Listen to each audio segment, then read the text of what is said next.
Hey, what's up? This is Brandon Simmons for BrandonSimmons.biz, and this is my segment called Bullheaded, a weekly review of the Houston Texans news and topics. Now, this week there's no bigger news than the Houston Texans making the playoffs at 9-7 with the AFC South crown after starting 2-5.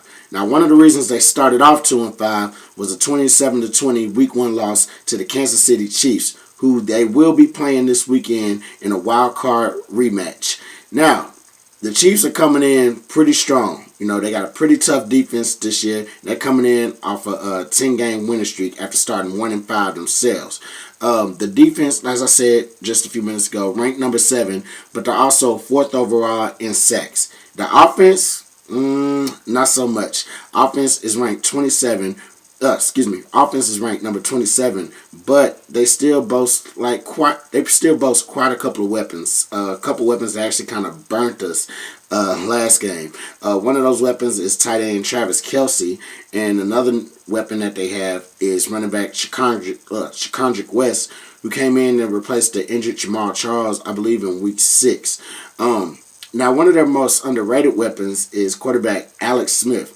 Now, during the 1-5 start, Alex Smith was averaging 262 yards passing a game. That's during the 1-5 start. And even in one of those games, he threw for 386 yards. Now, after that, he was averaging 191 yards passing a game. And that was during the 10-game winning streak that they were having. Now, I haven't seen too many Chiefs games because, well, hell, I've been watching Texans games and they really haven't been showing them in my area. But what I can tell you from those numbers is that Coach Andy Reid has pretty much designed a game plan where Alex Smith is not so much a liability. Where Alex Smith is not so much relied upon to win the games for him. Rather, they're just relying on their running game and their defense, which they've done so in the past 3 seasons that, Smith and Reid have been working together. Now, with that being said, even though their offense doesn't seem, all that, a lot of people have the Chiefs coming in and just knocking the Texans out of the game, mainly because of their 11-5 record, which is understood. However, even without the home field advantage for the Texans in this game, I still think the Texans, really have a shot at beating the Chiefs. Let me tell you how they're going to do this. First off, one thing they need to do is get to the quarterback. As I mentioned, Alex Smith could be a liability if he's dependent on to win this game for the Chiefs. And you can look at the numbers and you can tell that's kind of true. However, a lot of people think Alex Smith is just some regular old game-managing quarterback. And we all know the negative stigma for game managers. But at the same time, Alex Smith has, a little bit of playmaking ability with his legs. And he's done it to teams before, especially in the playoffs. So what the Texans need to do is they need to get to Alex Smith early and often. And not just hits and sacks, but, they need to put him in a containment. Make sure that he's not running around out of the pocket, making plays by throwing the ball downfield or even extending plays. They need to cut his time short, force him to run the ball or force him to hand the ball off, or just make errant passes that he will probably often and probably has before. He needs to make errant. They need to force him to make errant passes as they have done to other quarterbacks this season, and that includes an all hands on deck pass rush from Watt, Merciless, and hopefully Clowney if he is playing. Linebackers, they need to tackle as well.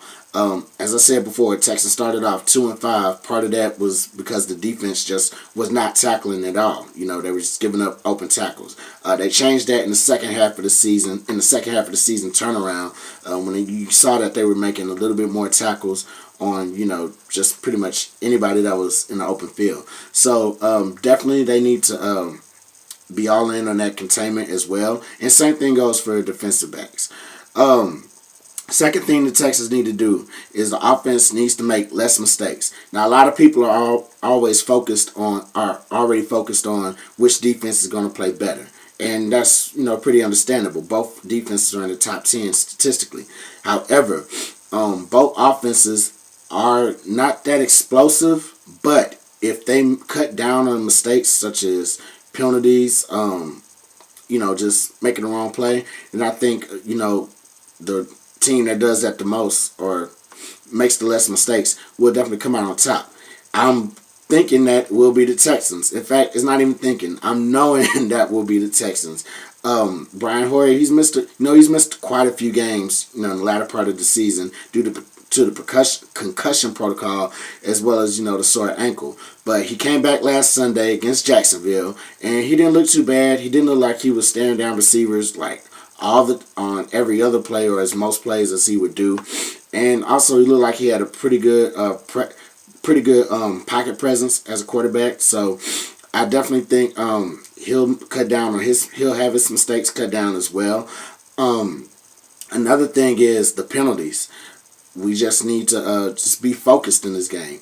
Cut down on penalties, false starts, pretty much legal formations, all that stuff. Just know where you're supposed to be, and we should be good to go. Last thing Texans need to do is pretty much ball control. As I mentioned before, Chiefs, they have a pretty tough defense, but they can be beat. Definitely, it's going to be most of that is going to have to come from our running backs. As I mentioned before, last couple times, part of the key contributor to this second turnaround of the season has been our running game. Just now we're averaging 100 yards a game as far as rushing goes. So I think all of our running backs, whether it's Blue, seems to be improving a little bit over the last 2 or 3 games. Akeem Hunt, I think it's Hunt, whatever. Chris Polk, all those guys, man. I think definitely need an all hands on approach with these guys. Make sure they're all getting touches, whether they're getting runs on second and short, second and short, third and short, goal line situation where they're getting screen passes or passes out the flats. I think they all need to just get their hands on the ball at some point or another in the game, and it's just so the offense can have fresh legs running with the ball, as well as something that'll just wear down this defense completely. So basically, the Texans can control this ball if they can if they can cut down on mistakes as far as penalties go, and also if they can just get to the quarterback, contain them, then we'll definitely have this game wrapped up in the bag, and we'll be surviving and move on to another day.